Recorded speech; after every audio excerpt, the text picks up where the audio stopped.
Welcome to the Transition Line Podcast, your home for chatter about triathlon, the sport, the lifestyle, the culture that surrounds it. I am Kyle Taylor. He's my co-host, Greg Taylor, multi-time triathlete. Dad, how are you doing today? Kyle, I'm doing great, actually. Love doing the podcast and trying to bring some knowledge to the triathlon community based on going to Kona 30 times over the last 40 years. Yeah, always good to wring some wisdom out of your brain any opportunity we get. With that, we'll get right into it. Couple of recent races, Lake Placid and Boise. Start us off. Let's talk about Lake Placid. I know that's a race that you have done in the past, Dad, and that you think is a pretty great race. So break down a little bit about Lake Placid for the listeners. Well, let's start about the race location. The swim takes place in Mirror Lake, and it's called Mirror Lake because sometimes it's so flat, it reflects everything around it like a mirror. It's 2 laps. For age groupers, it's almost always a wetsuit swim, which means if you want to do an Ironman distance race and you have some trepidation about the swim, this couldn't be any better. It's 2 laps. You're wearing a wetsuit, long transition with carpeting down. The transition is, you guessed it, in the speed skating oval where Eric Heiden set world records and won every race in the 1980 Olympics. You jump on your bike and you're immediately informed that this is going to be a hilly course. If you do Lake Placid, there's 2 parts that you need to understand. One is typically rain is in the forecast.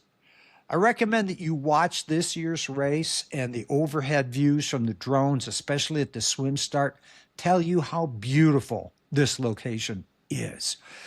The race course, if the roads are even a little damp, can be somewhat treacherous, but you better be ready for up to 50-mile-an-hour descents if you're letting it fly. If you're not, use your brakes. And then as you're out in the outer portion of the 2 loops, we'll call it rolling to hilly. And then there's a long climb back into town, and you've got to do it 2 times. The spectator support is spectacular, even in the rain, which I was there as a spectator last year. And then the run is 2 laps. And the run basically is sort of downhill out of town, along out and back. You come back uphill, 2 more hilly out and backs, and then you repeat that. And on the main out and back, on your way back in, you're greeted by the view of the 2 giant ski jumps. So the scenery is spectacular. The support from the volunteers is spectacular. The weather, it can be a little tricky. I've raced it in a little bit of rain. I watched it in a lot of rain last year. Still a great event. If you're going to go, you need to get your reservations for your accommodations well ahead of time. This year, the race, really, I think we're getting to that point in the season where the races now are telling us who to watch out for the World Championships in Kona in October. This year in the swim, I want you to watch the swim part of the race and look at Martin van Riel. The only way to describe his swimming is smooth, efficient, beautiful, Olympic caliber. He is beauty in motion in the swim. He got out of the swim, and there was someone on his feet most of the way. That guy out-sprinted him at the end of the swim. Martin was right behind him. Within a few kilometers on the bike, Martin was in the lead and just kept going. Now, there are parts of the race that I've done, quite hilly, and a good friend of mine who's capable of averaging 250 to 270 watts over the distance of an Ironman. We're watching him climb some of the hills, and we thought, did they flatten the hills? How come he's going so fast? So he had a great bike on that run course. It's a hilly course, 234. Just unbelievable how fast he ran. And the thing that I want everyone to look at is watch his first lap and then fast forward and watch toward the end of his second lap. He didn't look like he slowed down. He didn't look like he was suffering. This guy is shooting around over the bow of everybody saying, remember when I won the 70.3 World Championships? Please ignore what happened to me in Texas and take a look at what's going on now. Yeah, Lake Placid, famous for bringing out excellent competition in prior Olympics and, of course, in current Ironman. Some other interesting tales. We got a cool behind the scenes look from Ironman themselves from a couple of high profile athletes, including one of your guys, Matthew Marquart. Dad, what did you think about that? Matthew Marquart is, it's hard to describe just how competent he is. First of all, he's a medical student. He wants to go into head and neck surgery, which means you probably got to graduate at or near the top of your class. And he's a top professional triathlete. He set a course record at Ironman South Africa this year. This year, he came in second in Lake Placid. It's difficult to come up with the proper superlatives for this guy. He's accomplished on multiple fronts. Not only that, in his spare time, whatever that is, he puts together large, complicated Legos. Kyle, you saw what he was building. I do have some questions about perhaps his speed to which he's put together that Lego set, because I do think the behind the scenes mentioned that he's been working on that one since his last trip to a race, which leaves me wondering if the only time during which he's allowed to build Legos, or he allows himself to build Legos, is leading up to a race. Like if that's something to calm his nerves, I think that's fantastic.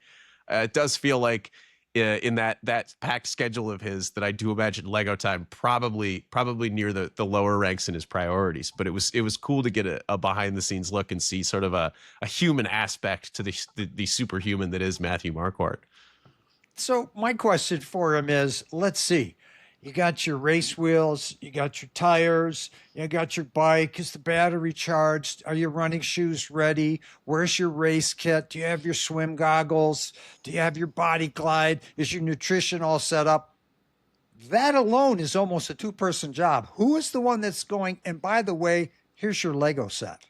It's an important item on the checklist that clearly someone is making sure is happening. His support crew must make sure that the Legos are always there and ready.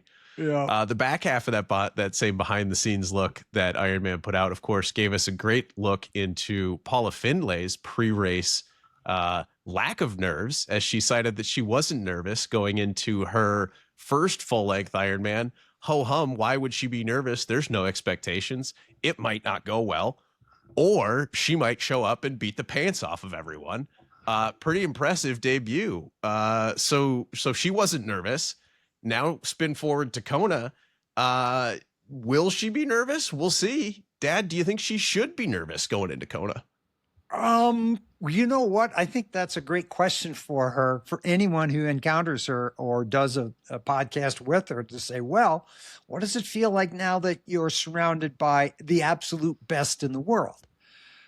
I can give you a little insight to myself. When you're at a non-championship Ironman, there's people from every walk of life and every body shape. And it just feels like there's nothing particularly special. When you go to Kona, it looks like everyone did the Tour de France for training. And so that alone is enough to make people nervous.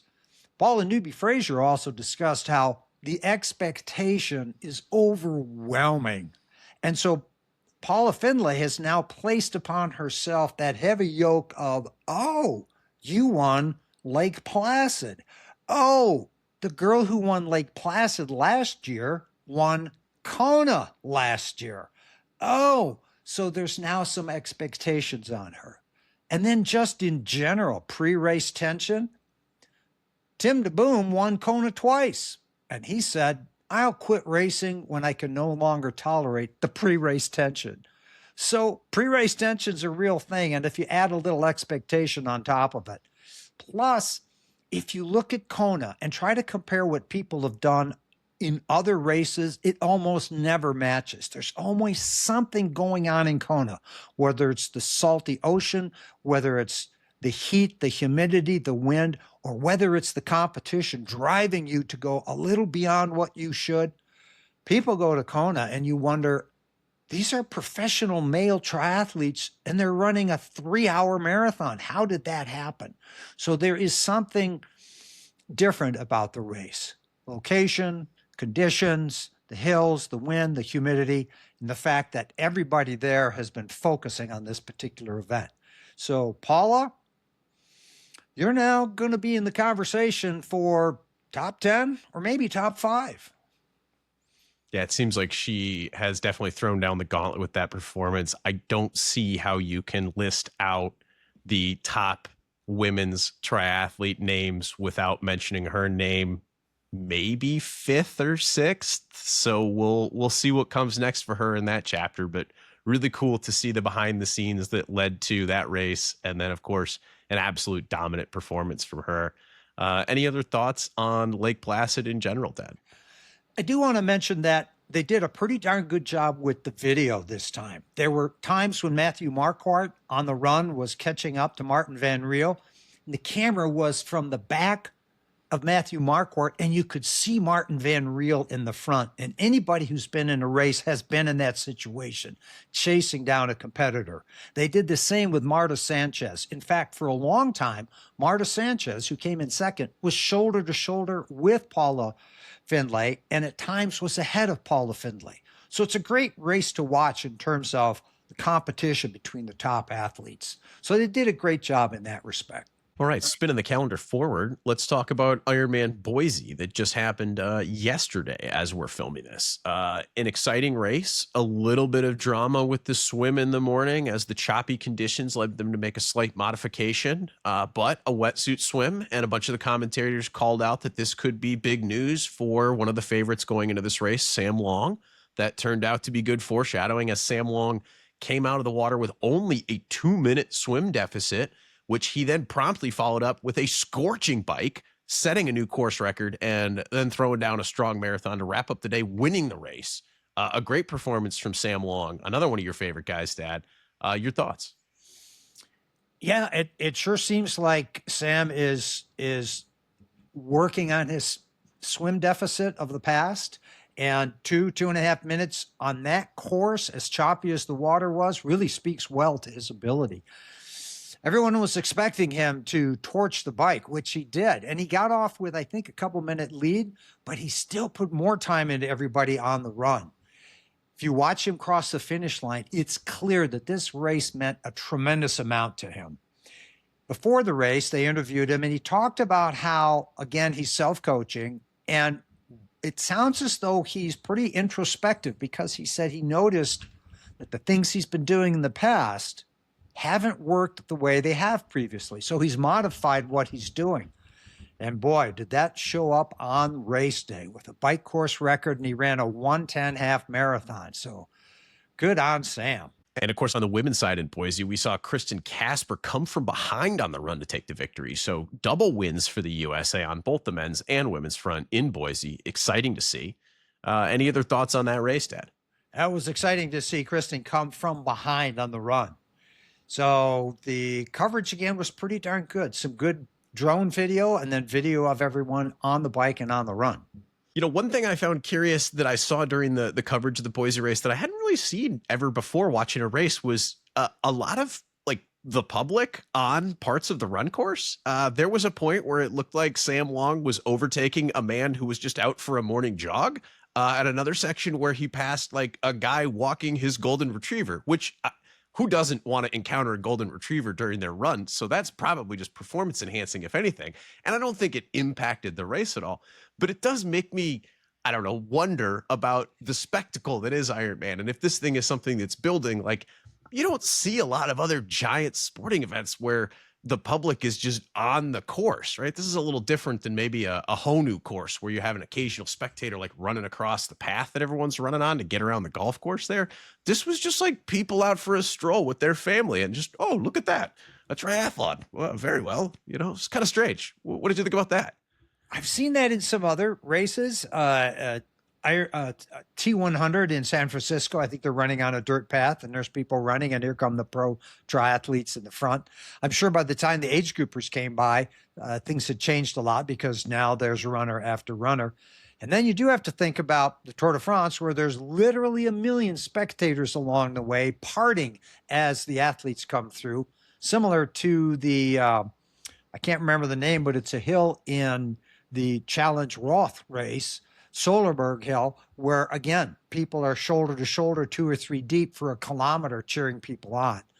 So Yeah, I've encountered it before. I didn't think there was an impact. And I think Sam was actually interacting with some of the people on the course, indicating how good he was feeling. If I was Sam, I would have stopped to pet the golden retriever for sure.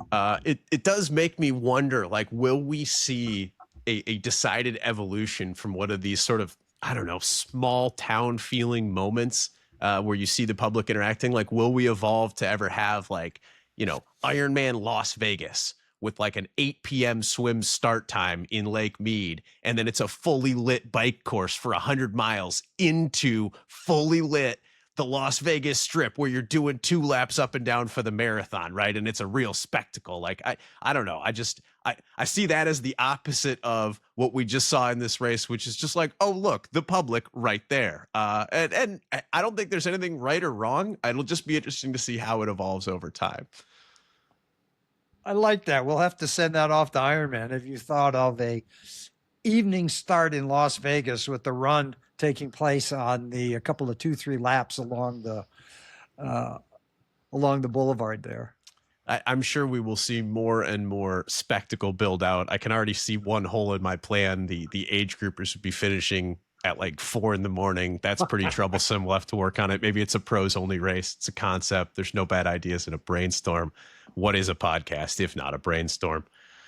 Moving on. A couple of other events in the news this week. Patrick Lange announced that he is retiring next year. I don't know if you saw that, Dad. He's announced that he's doing 2 more big races, one more Kona and one something else. And then he's calling it a career. Your thoughts? Challenge Roth. Yeah, that would be his last race next year. So Kona this year, which he won 2 years ago on the run. What is he, 37, 38 years old, mid to late 30s. Won his first Kona, I think, in 2017 and may have come back again the next year.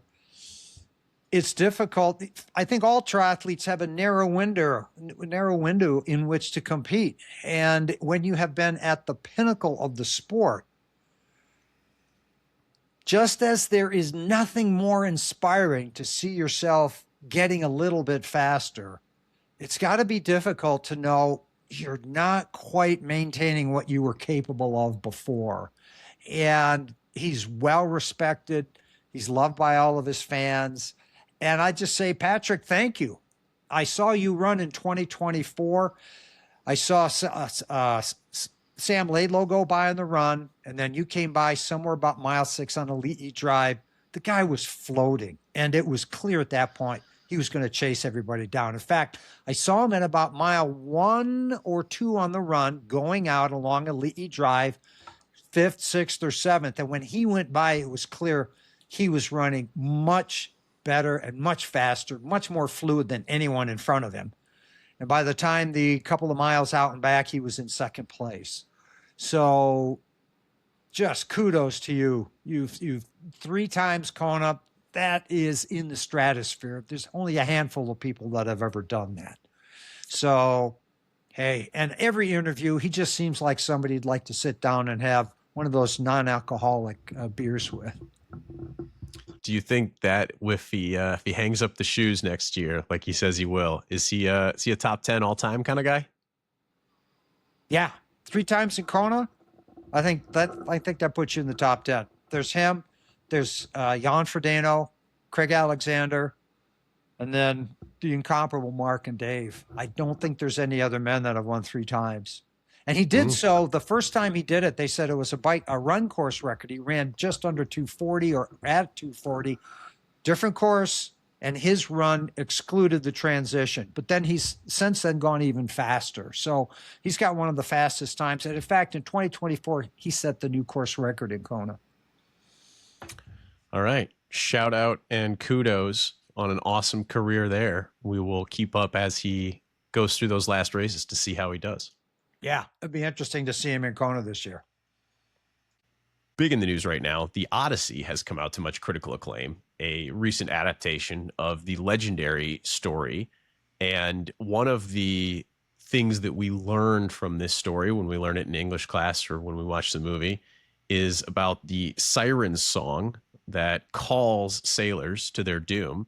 And I want to talk about that in parallel to the call to return to racing always.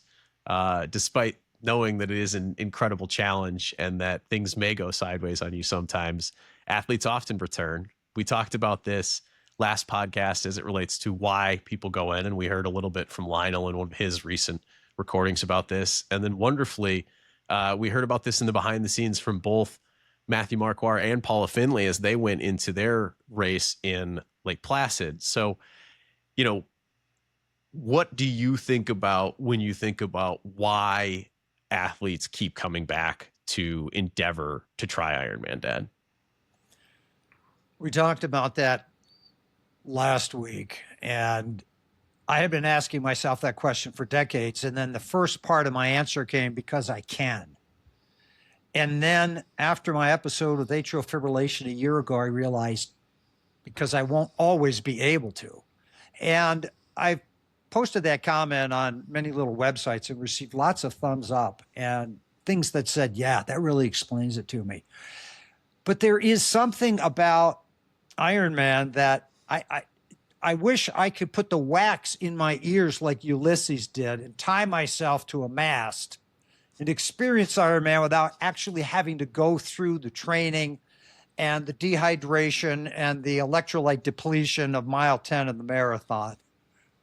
But there is something about that event, and the best way I have to describe it is that when things are going well, there's really nothing quite like it because you're in what we have to call a magical place. It is really the home of Ironman and to some sense, the home of triathlon.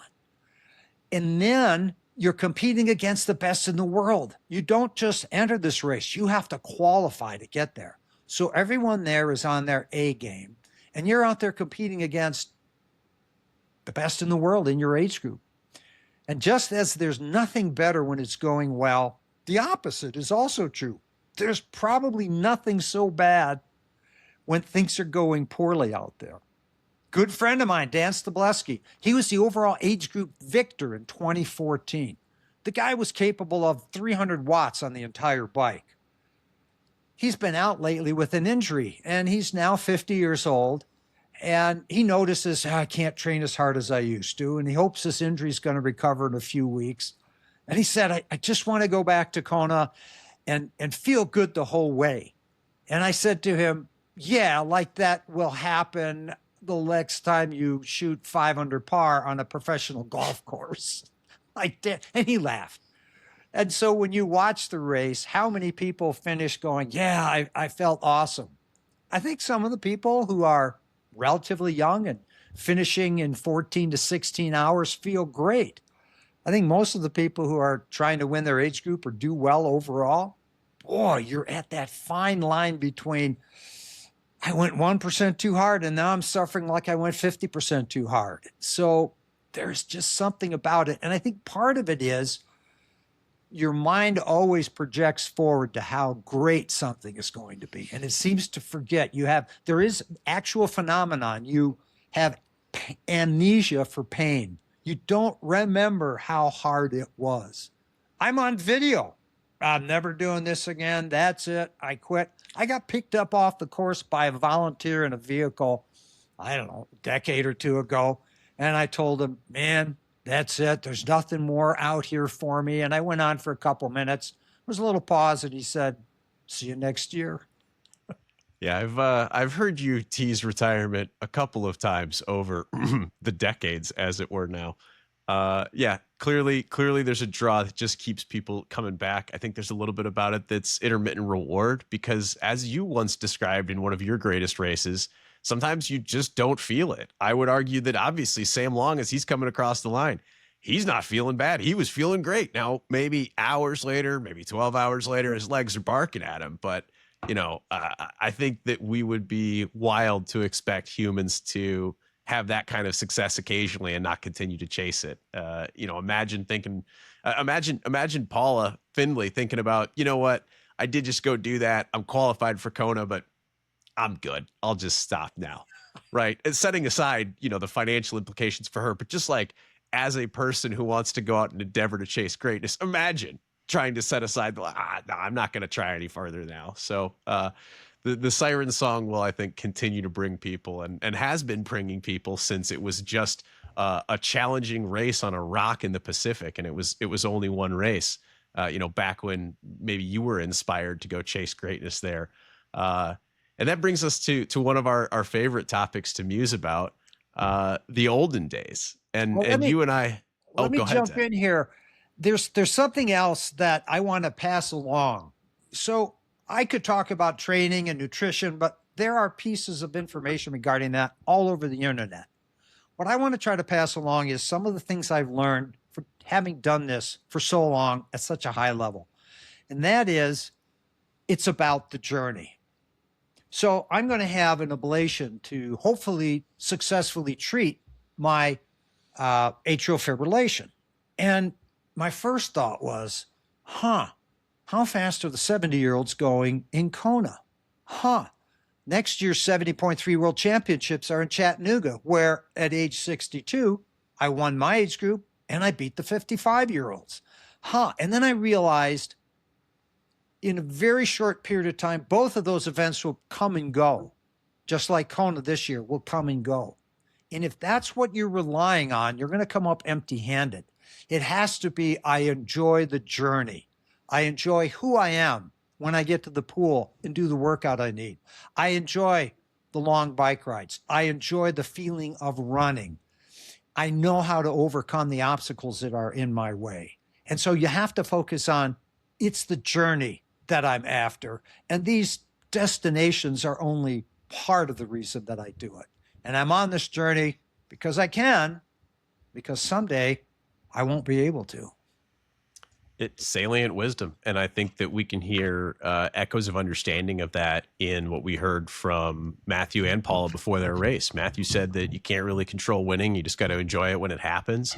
And Paula mentioned not having the expectations. She easily could have come in with expectations set for herself and been upset by that, but just appreciated the experience and did it because she could.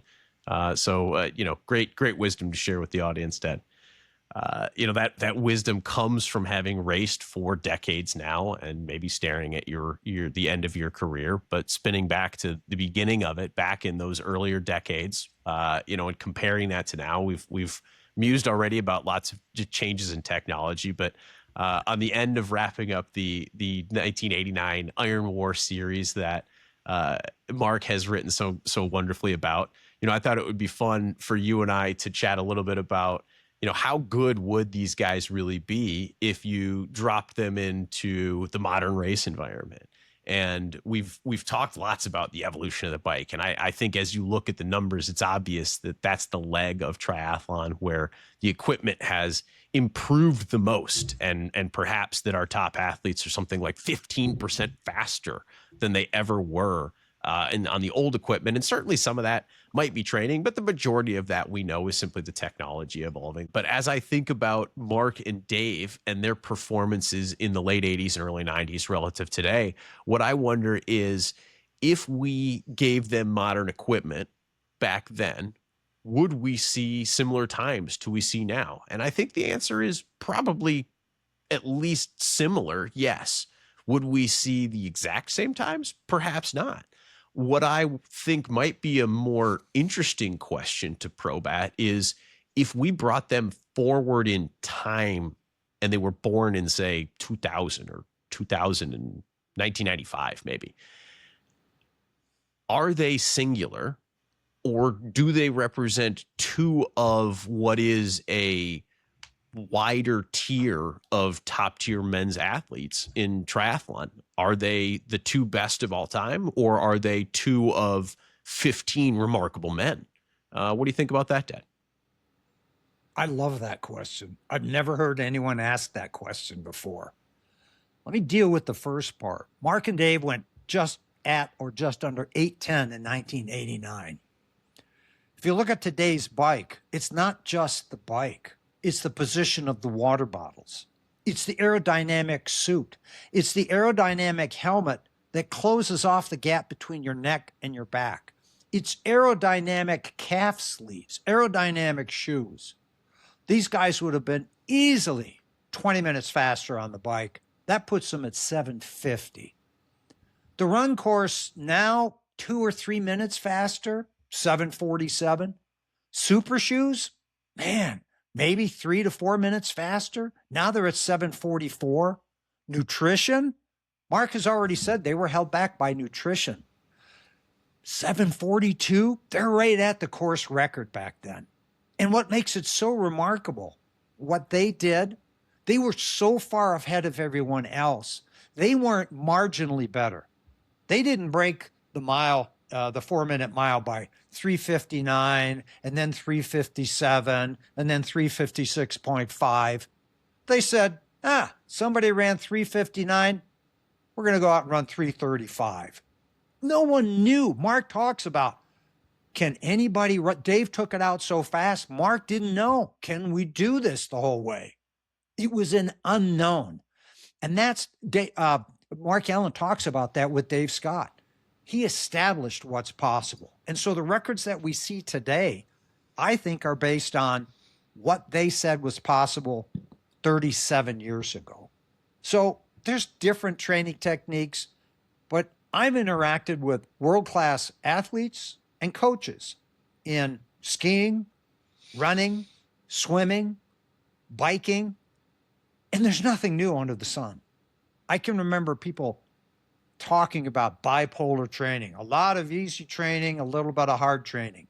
Yep, I heard that in 1988 from the Norwegian national Nordic ski coach. So there's nothing new. There's figuring out how to apply it to yourself, but there's really nothing new. Now, I really like the part about how singular would Mark and Dave be today. Boy, that's a tough. Would Mark still be the grip or the Zen master? Would Dave be the man? Boy, if they continued to focus just on Kona, I bet Dave would still be the man and Mark would still be the Zen master. But could they race 3 Ironmans a year and do well, and a handful of half Ironmans and do well, and run at the speeds that people are running today? I don't know the answer to that. They would certainly be top tier. They'd be chasing Christian Blumenfeld and Casper Stornes, and they'd be chasing Martin Van Riel. But boy, what a great question. And it'd be wonderful insight to hear from them and say, okay, yeah, you guys would have gone 7:40.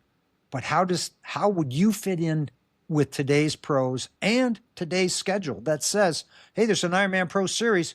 You got to do 3 Ironman races. Oh, Mark used to do 1 a year.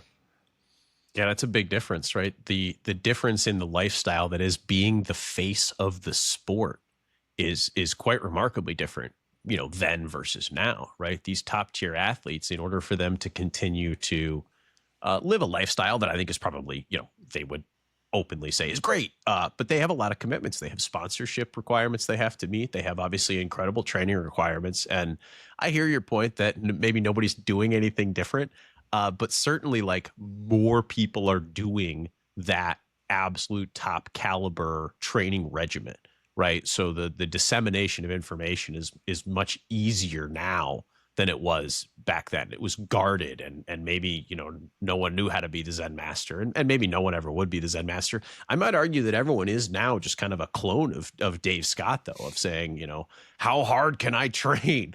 You call it the Norwegian method or self-coaching or whatever, but it's mostly just people pushing themselves to the absolute limit. And maybe the limits have always kind of been the same, but I do think there's more people trying to approach that. And so all of that to say, like, these pros do have to go be at 3 or more races in order to compete. Plus they've got to, I'm sure, do a lot of things to meet their sponsorship requirements. They might have to manage their social media.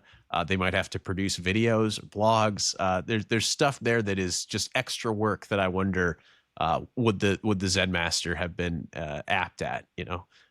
Mark is certainly great at giving us Substack posts, and so maybe he would have been great at it. I don't know how Dave would have handled the social media era, but always interesting to compare, their performances back then to now. I think the other thing that's evolving is that there is more maybe money available in the sport as that pie has widened, as more people are paying into the sport and participating. You've got more companies making more money, which means more sponsorship deals, which just inherently means there's more checks going to a larger number of people who are involved in the sport. And that means that we should only expect things to continue to grow. I think about the World Cup that we just saw, and we saw USA men's soccer be like really good kind of out of nowhere. But like the secret to kind of out of nowhere is for like, I don't know, the last 20 years, we've been trying to get good at soccer by like writing checks to people and being like, hi, there's actually some money here in playing soccer. And I think to some degree, Ironman is doing the same thing, just not as a government, but they are essentially growing the sport in a way that is having all of those vendors spend more money on the athletes, and that's driving more athletes to come in and try to compete. The idea that a 20-year-old could have said, well, I'm going to be a professional triathlete. Like, I mean, if you said that 30 years ago, that's probably a pretty ridiculous idea, unless you are one of a handful of people. You're probably getting a lecture from your parents. But like, if you're a really good athlete now and you can get 5 or 10,000 followers on social media, it's not actually the craziest thing in the world to think like, hey, I can scrape out a decent living while trying to go chase this dream. So very different now, different set of expectations. And there's still an elite cream of the crop. I'm sure Christian Blumenfeld is not taxed by his social media obligations. I'm sure he's got a guy for that. But there's certainly like more fish in the pond that is, trying to compete at the upper level of Ironman now than there was 30 years ago. That is certainly true in the age groups. The speed that they're going now, of course, they're more aerodynamic and have better nutrition. But the number of people near the top end of the age groups from 30 to say 45 to 50 is much bigger than it was in the past. So clearly there are many more people trying to get really good than there were in the past. And if you bring enough people in, someone is going to stand out and be the next Christian Blumenfeld or Sam Laidlow. And that's just the way it is. And so if there were 500 people trying to be the best 40 years ago, there's probably 5,000 chasing that dream today. And you increase the number of people participating that much, and somewhere in there, you're going to find the guy like Blumenfeld with a VO2 max of 100, a number virtually unheard of. Yeah. And I think as Ironman continues to grow, we'll see that sort of prize pool continue to grow. And somewhere as that number doubles or triples from what it is now, it's going to continue to draw in more and more athletes who are capable of chasing athletic careers in a lot of different fields. And they're going to think, oh, is there good money in triathlon? Now, maybe that's far away, but we already see now athletes who choose, hey, am I going to play professional baseball or professional football? Because they're such athletic freaks that they could choose either. Now, maybe it's going to be a while before we see those folks choose, is it triathlon or Major League Baseball? But I'm sure there's folks at Ironman who dream of a day where someone make that kind of choice. Yep. You talked a lot about the aerodynamic evolution there, and we've talked a lot about the bike equipment. I do want to shout out, we saw a video drop last week from Lionel Sanders about his new bike. I know you had some commentary there before we wrap up. Any thoughts on the new bike that he showed off, Dad? Well, Global Triathlon Network actually did an in-depth evaluation of this bike because Sam Laidlaw used it when he won Challenge Roth. And Sam Laidlaw was on their top of the line bike last year, and this new one, the Speedmax CX or CL, they've made some minor changes to it. When they put him in the wind tunnel, he was 17 watts faster than he was on their most aerodynamic bike last year. And the engineers said they weren't sure where they picked that up from. They think it's from the new front ends, which, I'm sorry, if you have something filling in the gap between your forearms, that seems like a fairing, but those are now legal. So 17 watts, if you are a top pro, you would hope you could be 17 watts faster after a year or two of training. So you look at these bikes and go, man, there is so much to be gained from the bikes. And so this new $15,000 bike, if you're chasing a 410 or 420 Ironman distance bike, and this bike, they bring it up and go, here's 17 faster watts. Holy mackerel. That's unbelievable what they're capable of doing now. It reminds me in a way of the super shoes. When Nike came out with their super shoes, every major marathon was won on those shoes. And only after all of the other manufacturers caught up did the athletes feel comfortable being sponsored by someone other than Nike. And so I think the top pro athletes, I looked at Matthew Marquart. Guess what? He doesn't have a fairing front end on his bike. If he had 17 fewer watts of resistance, he probably would have caught Martin Van Riel on the bike, and then we don't know what would have happened. Because one of the things that athletes need to recognize is that if you go 1 or 2% over what you should go, that deficit is 10 to 15% at the back end of the race. And I heard Aaron Baker say it at, 1990s at an Ironman pre-race dinner. You can lose more time in the last 10 miles of the run than you can make up in the first 132 miles of the race.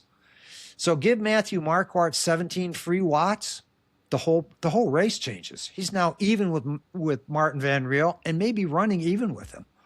So the aerodynamic advantages from calf sleeves, the suits that they wear, the helmets that they wear. Look at some of the, I recommend every single athlete go to the Ironman broadcast of the races and look at the helmets. The helmets fill in the gap between the neck and the shoulders. And so, yeah, the aerodynamics, man, you've got to have it. 17 watts, that's unbelievable. We're not talking 1 or 2 watts. Yeah, the ongoing arms war here will be assured that everyone is locked into using only the best equipment on the top end to collect all the wins. It is mutually assured destruction of wind resistance at this point. And I believe several podcasts ago, I mused about how long until we see a windscreen. We laughed at the time, but I might be predicting a dark and dystopian future where they're just in bubbles pushing. Well, taking it one step further. How long until we see our first Ironman where they're just like, you don't move. You just sit on a turbo trainer. Ride. So this reminds me a lot of the Albatross, the first human-powered airplane. It was a bicycle inside of this giant device. And they kept failing and failing until they realized it wasn't the size of the front end. It was the shape of the front end. And so if your arms are like this, that's the size. But now put a cover in here and shape the cover properly, boom, fewer watts. And so it seems like we're getting to that point now. And if you look at the rules and regulations on how big the water bottles can be, where they are, go back and watch Sam Long at Ironman Boise from the side. 2 water bottles in the front of their chest, because it's now illegal to stick a water bottle down here, but you can put 2 of them here.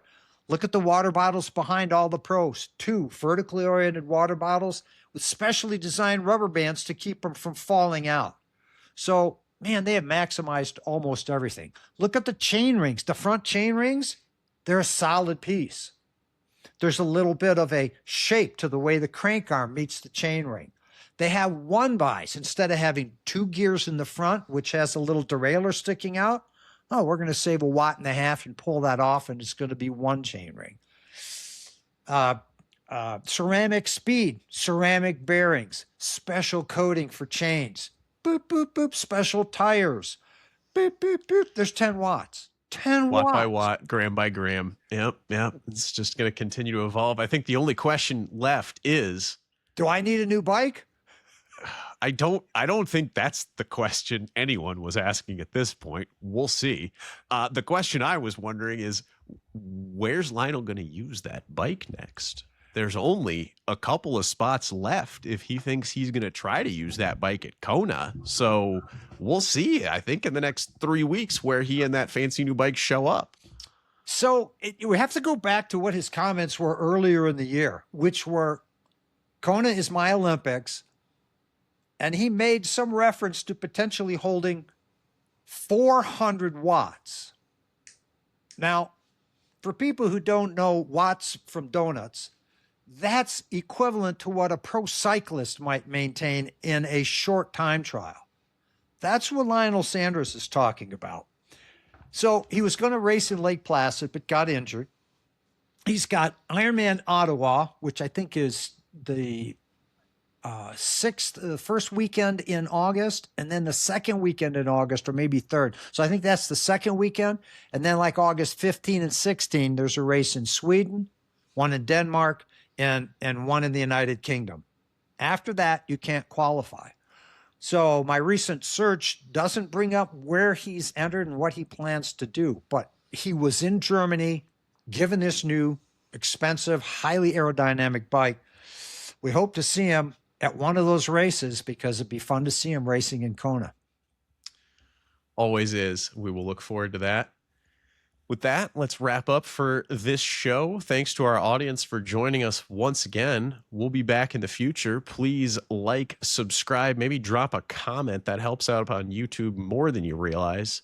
Thanks for joining us. And let me know after my ablation if it's successful. Should I go back and compete in the 70 to 74 age group to try to get number 30 in Kona? Oh, we'll leave it up to the audience. That's the only way to make such an important decision.